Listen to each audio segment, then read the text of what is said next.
Yabona sengithula isikhathi eside ngiloke ngingafuni ukugonyuluka ngalento. Sengibuka inqwaba yama podcast o Agenda Network ile enye engiyithandayo futhi nayo ka Skim GP. Of which ama platforms a Grand O2 la akhona namanye ne, but lawo yiwa a major phezulu about ama offenders, ama ex offender angasekho ejele akhuluma izitori zawo zasejele.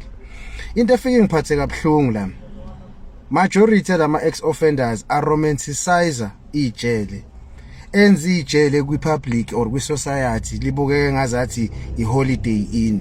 Ya understand?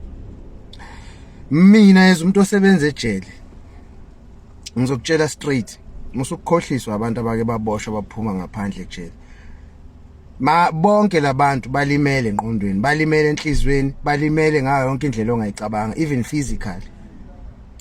Abanye bangena ejele bengaguli ndawo, namhlanje banama chronic disease njengoba ama ex offenders. Abakuvezi lokho. Ayibona lento le. Bafowethu, yabona ngizowenza nje example ngento eyodwa engeke ngayibona ngamehlo enzeka phambi kwami. Like siyenzeke ihlandle eningi but nje ngizochaza kule instance eyodwa. Mina ukuba aware kwami nge-anal cancer, ngibe aware nge-anal cancer sengisebenza e-correctional services. And now uma usebenzisa ingqondo, most likely yini into engakhoza ukuthi umuntu abe ne-anal cancer. Ayibona leyo nto. Lapha engqeni abafowethu baphenduka abafazi. Ya understand? Endakalalo umuntu oyedwa. Enye into kumele uyazi. Ingakho bengeke bavuma ukuthi bake balalwe, bayalazi iqiniso. Akalalwanga umuntu oyedwa. Yayizwa leyo nto le.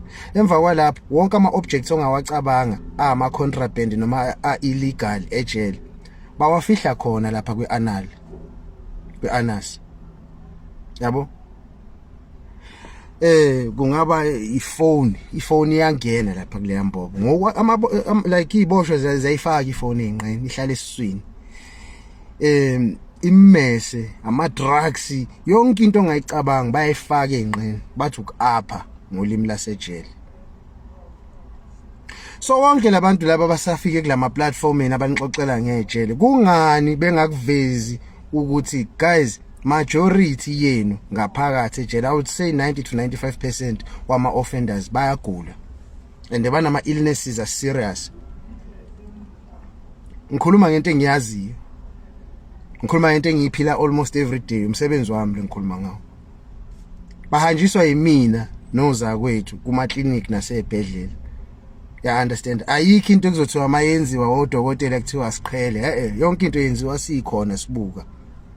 Ayikho offender engangifihlela ukuthi iphethwe yini health wise because idinga mina ukuthi iyosizakala. So musani ukumisleader youth niloke niromanticizer ukuba sejele guys. Akuyona kuphela indaba zomalalana ejele. Kuningi okwama factors. Ya understand? Kuningi and okungekho grand. Mangithi kuwe le ngqondo, le ndawo yayilimaza ingqondo. Hayi kancane iyayilimaza ingqondo. Iyamlimaza nomuntu siqu sakhe. Ngiyaphinda namanje kukancane ukuthi ngane umuntu ekuthiwa utolile ejele, uphumile ejele, ophila kahle ekhanda. Ngiyakutshela iqiniso lelo. Ukuthi nikasi ibona mawukuthi mhlambe nginesibazi la. Kunezibazi ezingabonakali ngokwehlo lenyama kodwa ezingapholi futhi ezinkulu okudlula isibazi leso sibona ngamehlo. Majority ama ex offenders abantu abafacane nezinto ezifana nalezo guys. So asiyena ukushuka khotha lento siloke senza ngazathi kwi public there's something nice or something heroic ngokuthi uboshiwe. Yini emnandi ngokuboshwa? Cause ijele livulwa ngo8 ekseni. Ngabo 2:30 to 3 liyakhiwa. Ufana nesilwane esifuyiwe. And emasenkhiyeliwe senivalelwe nodwa emaseleni ngaphakathi, yila imkhuba egileka khona. Ali ngikhohliswa abantu, most labafethu abama ex convict abagijima beyophapha kuma podcast bezenza izinto ezazithafa ejele. Siyazi ukuthi nanidayisa ngemzimba ejele. Abanye bembini omahosha ejele. Khuluma iqiniso.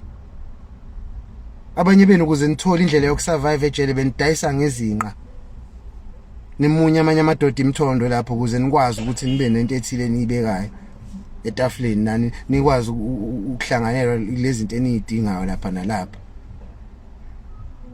Akungathi namhlanje seningaphandle kumele ngabe yinini enibuya isizwe nitshela abantu iqiniso, nitshela abantu the real traumatic experiences enwaface inside of prison, ukuze ingane ezincane ezikhulayo zokwazi ukuthi akuyona indawo yokudlalela le. Engikwaziyo uyabona ama ex convicts afunda ilesson ngaphakathi ejele, ngeke uwezwe gijima ekhulumana nezinombolo estradini, ngeke uwezwe futhi ehambe phapha eqhambisa ukuthi wona akaboshwa kwasho kwagcina.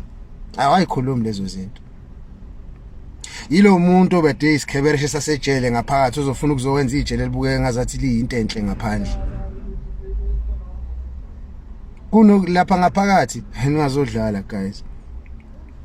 Mawukuthi wena uyazazi ukuthi uyinkabi, awunasibhamu uzobusiphethe lapha ngaphakathi. Ngisho ukuthi uyazazi ukuthi ulwa kunqamuka izandla namanga, bazokubhebha ngiyibeka kanje straight, angifuni nokuyiso ukuyimbathisa. Bazokudla endudliwa abantu abagulayo ngaphandle kwecondom. Nawe mhla usulijwayela ijele uyobufuna ukuyi-inflicta kwabanye leyo nto, into ehamba kanje le yanto angeke iziphele. Banamanga mabelo bentshela abalalo lapha ejele, amanga. Majority abo mfethu sihlala sibabu yazi mfethu uzushawa amahloni uthi hayibo kahle lona uthini kahle kahle. Siyanazi phela gents, akushintshanga fakoli siyanazi. Yakani ukumisleader isizwe, tshelani isizwe kuyiqiniso. There's nothing heroic or there's nothing ongayiglorify ngeprison. Nyama lapho.